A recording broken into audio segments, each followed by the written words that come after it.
అక్షరాలు కోటి పుస్తకాలు చెప్పలేని ప్రేమ అమ్మే కదా. అంతం లేని సొంతం పంతం లేని బంధం స్వార్థం లేని రూపం అమ్మే కదా.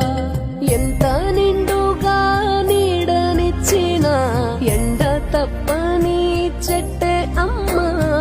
కంటి నిండుగా నీరే పొంగిన రెప్పమూయని చూపే అమ్మ. తానో స్వర్గం తానో దుర్గం అని సాధ్యం తన మార్గం. వేల అక్షరాలు కోటి పుస్తకాలు చెప్పలేని ప్రేమ అమ్మే కదా. అంతం లేని సొంతం పంతం లేని బంధం స్వార్థం లేని రూపం అమ్మే కదా. వేల అక్షరాలు